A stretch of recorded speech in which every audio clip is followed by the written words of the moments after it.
the story so far. God created the world and everything in it, but not just the world, the cosmos, creation itself. God created, creating. And from there, the story evolves and keeps moving from this act of creation into this moment of change when God makes a promise that begins about being about a person, like it goes to just one person, but it isn't ever really about that one man. It was always going to be more than that. It was a promise, again, to the people, then to all people. And as the promise is lived, it becomes something. It becomes something to fulfill and continue on with. And once the promise is made, we are then bound to it. The presence of God in our midst. So this promise evolves and becomes obedience.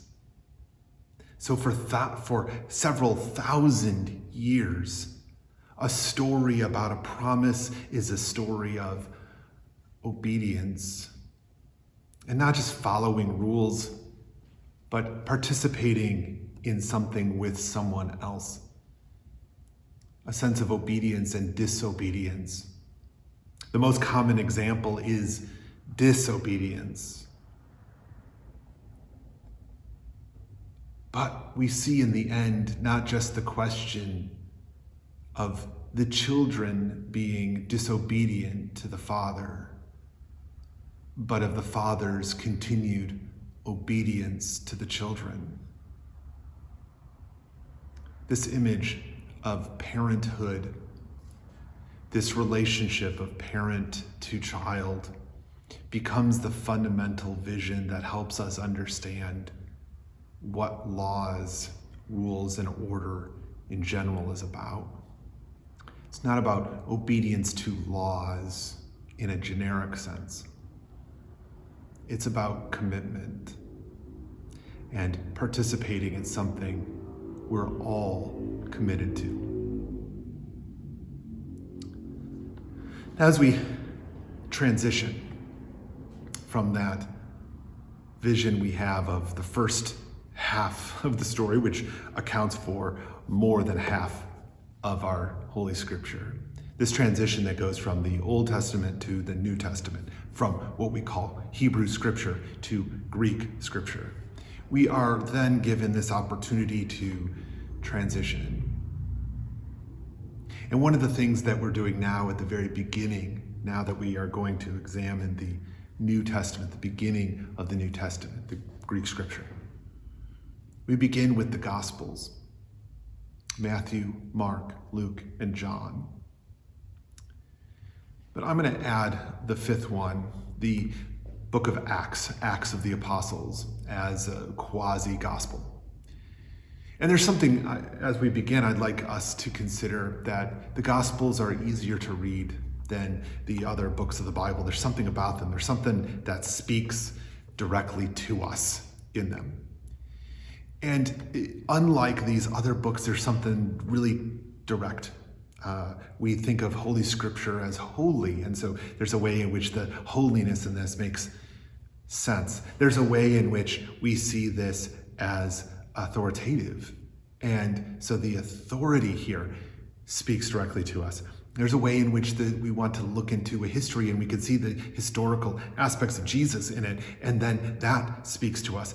And most importantly, we as Christians are followers of Christ, and so we see Jesus on the page and we go, okay, what did Jesus say? Here are words.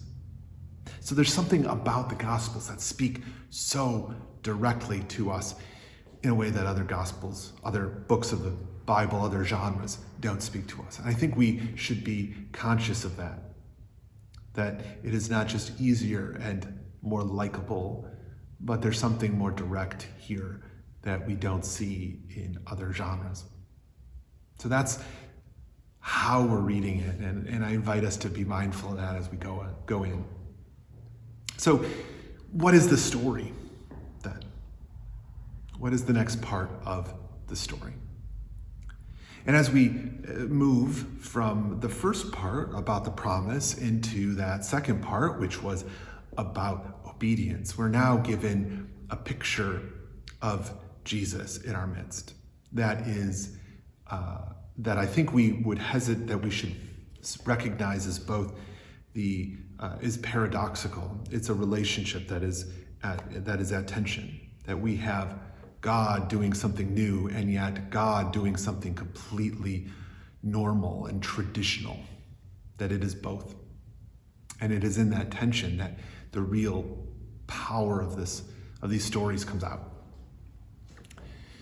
So, reading any of them, and I invite you to read any of them straight through. They are best read front to back, rather than just episodic reading. They are so much more exciting to read just straight through, and so this is a great time. One of my friends likes to do Mark, just read a straight reading of Mark for Maundy Thursday and Good Friday. Just read it straight through. That's a great time to do it. But for us, I invite us to examine what the big story is about. And continuing on from that image of promise and then obedience, we now have a new image that is very resonant with those previous two, of relationship. That God is present with us in the same way that God was present with those early followers in the desert in the form of a cloud or in fire. That God would be present, that God would be physically present, representationally present in a way that people could connect with. And it recasts some of those visions from the past, those visions that we see in the other scripture, visions of prophets, visions of leaders, visions of judges and kings. All of these characters in these bigger story get a new light when we're invited to see God's presence in them. So now we have this image of presence that is fundamental and connective. Relationship. That we can have a relationship with Jesus. That by having a relationship with Jesus, we can have a relationship with God. That's tangible, it's physical, but also that is spiritual and internal. A relationship that reflects out into our community, relationship with our friends and our neighbors, relationships with the neighbors in our community that we don't know. Each of these pieces is fundamentally present.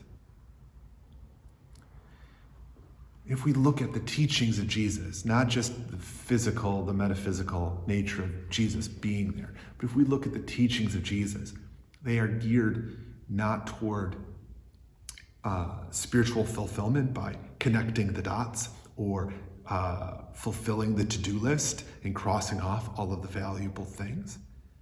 Each of them is built around relationship and connecting with the people around us, that our relationship to God would be manifest in our relationships with other people. When Jesus is asked, this is present in all of the Gospels, Jesus is asked, what is the centerpiece of faith? What is the greatest commandment?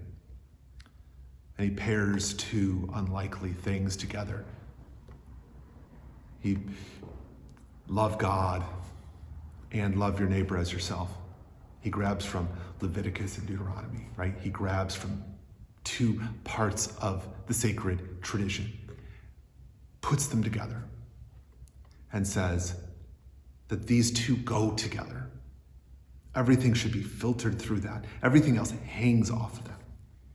Love God and love your neighbor as yourself. Everything else is subordinate to that.